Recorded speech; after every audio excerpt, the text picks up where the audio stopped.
Mi reflexión y homenaje tienen como protagonista a doña Josefa Ignacia Águeda Benita Amari Borbón, más conocida, aunque quizás más exacto sería decir más desconocida, como Josefa Amari Borbón.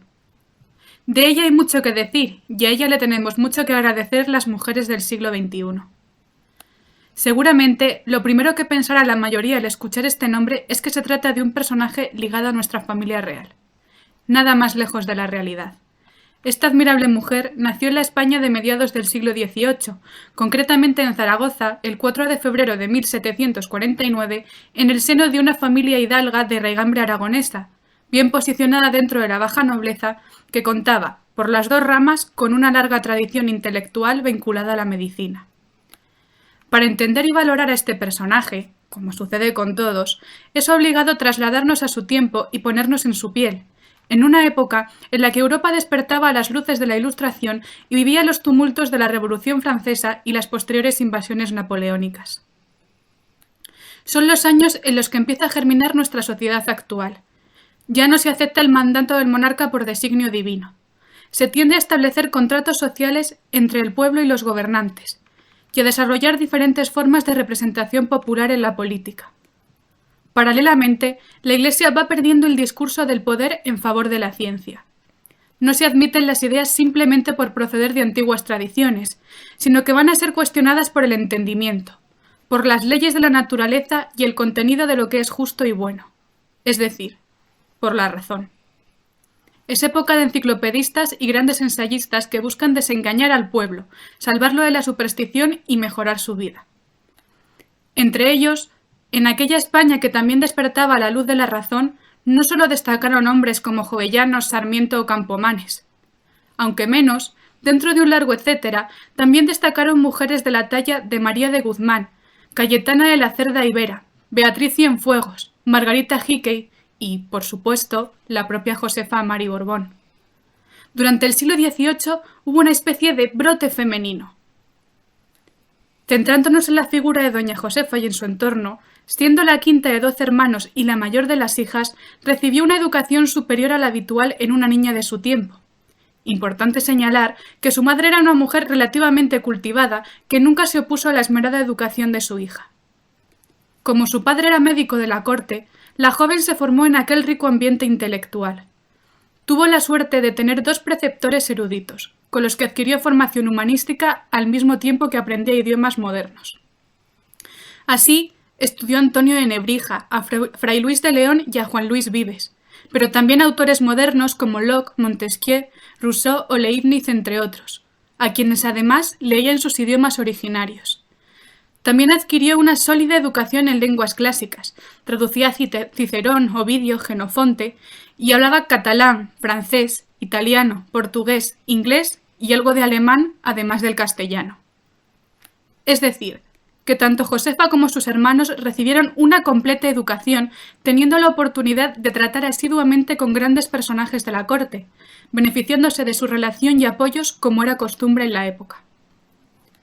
En el caso de nuestra ilustrada, fue precisamente su educación la que le permitió un margen de libertad suficiente para poder cultivar su inteligencia y utilizarla para aprender a reflexionar por sí misma. Y son precisamente sus reflexiones las que llamaron la atención en su época y las que han llegado hasta nuestros días. Continuando con su biografía, la joven Josefa se casó a los 23 años con Joaquín Fuertes Piquer, 24 años mayor que ella, letrado y hombre instruido. En este sentido, doña Josefa fue una mujer de su época, aceptando el matrimonio concertado por sus padres. Apoyado por su suegro, la carrera de Joaquín Fuertes fue evolucionando, hasta ser nombrado fiscal de la Audiencia de Zaragoza. La vida de casada y el traslado a la capital aragonesa abrieron nuevas perspectivas a doña Josefa, que no abandonó su afición por el estudio y comenzó a adquirir fama de mujer instruida e interesada en temas de actualidad. Era además una reconocida bibliófila.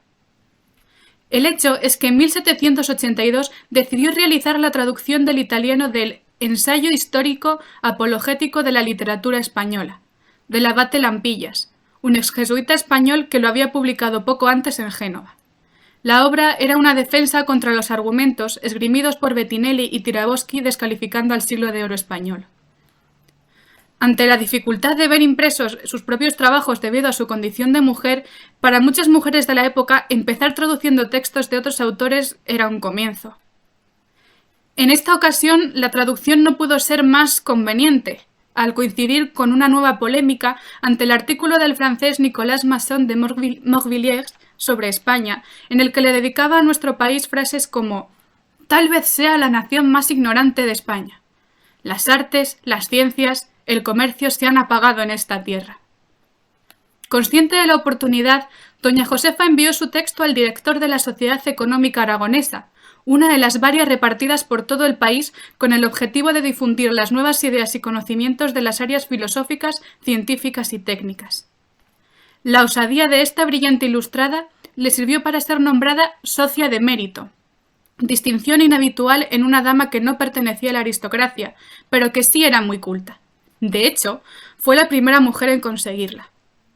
Doña Josefa asistió a varias sesiones y cumplió con los encargos que le hicieron, entre ellos algunas de las traducciones que encontramos a lo largo de su vida pública, mientras atendía con otras damas la escuela de hilar que había creado la misma sociedad. Es preciso aclarar que la vida y mentalidad de Josefa Amari Borbón convive la realidad y conveniencias del momento con las características de una mujer adelantada a su tiempo. Es decir, sus ideas van a estar entre las de los ilustrados y los liberales. Y para entenderlo es un buen ejemplo este. Ser una mujer muy culta y ostentar cargos de representación no la eximía de las obligaciones consideradas de su género. No hay que olvidar que aquellas mujeres habían encontrado un espacio para aprender en escuelas especializadas de formación profesional femenina. Además, ayudaban a atender al alto porcentaje de niños huérfanos de la ciudad desde la Junta de Damas de Honor y Mérito. Volviendo a nuestra protagonista, nadie puede dudar de su mérito siendo la primera mujer que habló en voz alta en una sociedad económica. Pudo ejercer con independencia de juicio e incluso con el beneplácito de su marido, ilustrado de pro y también miembro de la sociedad económica. Y lo cierto es que su presencia no levantó fuertes rechazos ni escándalos ante la idea de que una mujer también formara parte, igual que un hombre. Hay que tener en cuenta que estas sociedades eran el lugar idóneo para discutir las grandes cuestiones reformistas, pero se trataba de un foro exclusivamente para hombres, hasta que llegó Josefa Amar. Ella sí participó en el debate intelectual conocido como la polémica de los sexos, haciendo gala de lo que hoy en día llamaríamos igualdad o feminismo. Como la mayoría de los ilustrados, declaraba que las diferencias entre hombres y mujeres no radicaban solo en su naturaleza, sino, y sobre todo, en la influencia de la sociedad, que no favorecía el acceso a la educación a las mujeres. La propia Josefa era el vivo ejemplo de que con el mismo apoyo y oportunidades, una mujer podía ser tan ilustrada como un hombre. Pero en la Sociedad Económica de Madrid sí se planteó como un problema la admisión de damas. En 1786, una Junta General abordó el tema, desencadenándose un acalorado debate entre los defensores de la igualdad de la capacidad intelectual de las mujeres y su admisión dentro de la sociedad, y los que, apoyándose en la tradición, estaban en contra de su entrada. Se invitó a doña Josefa a participar en el debate, y es entonces cuando presenta para su lectura su Memoria sobre la admisión de las señoras y su asistencia a las juntas de la sociedad, ensayo en el que plantea la contienda entre los sexos, lamentando la falta de instrucción de las mujeres y la falta de estímulo para hacerlas salir de su ignorancia, además de rechazar claramente que las mujeres carezcan de aptitudes para hacer lo mismo que hacen los hombres, argumentando los beneficios que ofrecería a la sociedad una presencia más activa de las mujeres. La respuesta se convirtió en una polémica considerable. Las posiciones fueron tan encontradas que el propio Carlos III decidió intervenir nombrando, dentro de la sociedad y a título de excepción, a las dos primeras socias, por supuesto aristócratas. Meses más tarde, el 27 de agosto de 1787, una real orden autorizaba la creación de una junta de damas dentro de la sociedad matritense. Pero no se trataba de su admisión, sino de su integración paralela dirigida a fines tan concretos como la reforma del más débil de los sexos. Aunque fue otra de las primeras socias, esta decisión no debió de satisfacer demasiado a Josefa Amar. Para la ocasión escribió su ensayo Oración gratulatoria. En 1790 publicó su tercer ensayo, El discurso sobre la educación física y moral de las mujeres, para muchos su aportación más valiosa, en el que resume el pensamiento médico y pedagógico ilustrado. En este texto explica la importancia de la educación, pues de ella depende la felicidad pública y privada, y se cuestiona el dudoso provecho que obtienen los hombres de la ignorancia de las mujeres. Comparte una tesis muy interesante sobre la falta de cultura en las mujeres debido a la ausencia de premio por su esfuerzo. Paralelamente, aboga por cultivarse por el mero placer de hacerlo y se revela ante una sociedad en la que los hombres solo con saber leer y escribir pueden conseguir profesiones remuneradas que no están al alcance de algunas mujeres con mucha más formación e incluso más capacidades. En su defensa de la capacidad intelectual de las mujeres, opina que debían formarse igual que los hombres. Claro, que solo podían formarse aquellas que tenían medios, y aun con eso a su favor, les era difícil llegar al reconocimiento público. Aunque muy significativo, este primer paso de Josefa fue pequeño porque, en su mentalidad clasista, era imposible incluir a todas las mujeres.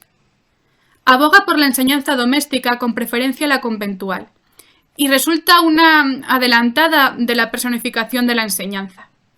Para ella, la mejor maestra sería una madre preparada y culta, pero consciente de la falta de mujeres preparadas, apela al gobierno para que ponga en marcha soluciones.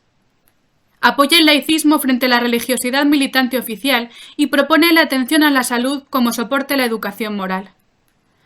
La mayoría directrices en consonancia con su época, y en gran parte con toda la Ilustración española. Un sí a la renovación, pero sin ruptura, sin abandonar abiertamente lo viejo. En palabras de doña Josefa, no formemos un plan fantástico, tratemos solo de rectificar en lo posible lo que está ya establecido. De lo expuesto, se deduce que lo que verdaderamente cuenta para nuestra autora es el talento, que se había de cultivar, y la pertenencia a cierta posición social, algo inherente a una sociedad sumamente inmovilista. Cuestiones sobre las que reivindicaba una educación para la mujer que le permitiera ser útil y provechosa en la sociedad. Como sus ideas eran afines a la Ilustración, para los ilustrados la educación era uno de los caminos para conseguir el cambio, pudo ver sus escritos editados en revistas y saber que eran leídos ante diferentes y elitistas auditorios. Su sabiduría y erudición, junto con su tesón y capacidad de trabajo, la llevaron a ser reconocida por los intelectuales de la época. Aunque parece que siguió traduciendo, desde la muerte de Joaquín Fuertes en 1798 y la de su hijo Felipe, fallecido durante la Guerra de Independencia de Latinoamérica, no hay pruebas de que siguiera escribiendo. En cualquier caso, no volvió a publicar otra obra. Se refugió en sus actividades sociales y en su vida privada. Para ella, la viudedad no supuso la deseada libertad que llegaron a conseguir otras mujeres en su misma situación. La fama de la que disfrutó durante 10 años, sus obras se publicaron entre 1782 y 1790, cayó rápidamente en el olvido. Josefa Mari Borbón murió aislada y en situación precaria. Tras alguna controversia sobre la fecha de su fallecimiento, los especialistas la han datado finalmente el 21 de febrero de 1833. Tendría entonces algo más de 90 años. En la escasa pero brillante obra literaria de Josefa Amari Borbón encontramos dos facetas bien diferenciadas. Una como traductora, que como se ha visto le sirvió para darse a conocer, y otra como ensayista. En ambos casos utiliza un lenguaje muy preciso, construyendo una prosa razonablemente fluida. La caracterizan sus profusas digresiones, recapitulaciones y autoridades. Reflejo de su personalidad, no hay lugar para la imaginación ni los sentimientos, que en general le producen una gran desconfianza. Le parecen más sinceros cuanto más íntimos, y más seguros cuanto más controlados. Por lo tanto, mantiene que lo mejor es que queden supeditados y manejados por el intelecto. Sus escritos demuestran, en cambio, una profunda reflexión y un trabajo muy elaborado, también resultado de su autodisciplina. No hay duda de que es en sus obras originales, en sus ensayos, en las que mejor refleja sus ideas y preocupaciones personales, con un estilo propio y elegante, que también se identifica en su escasa correspondencia particular conservada. Como señala su biógrafa María Victoria López Cordón, el contraste entre su larga vida y la brevedad de su obra y de su propia presencia pública, así como el silencio de sus últimos años, nos recuerdan que, a pesar de las luces, la figura de la mujer de letras se seguía considerando una anomalía social, por lo que se enfrentaban a grandes dificultades para desarrollar su carrera literaria y para ver aceptada su presencia en los espacios intelectuales. Pero nadie le puede negar a doña Josefa Amari Borbón el formar parte de esa lista de personas que tratan de acelerar la historia, en su caso en una época difícil y de cambios.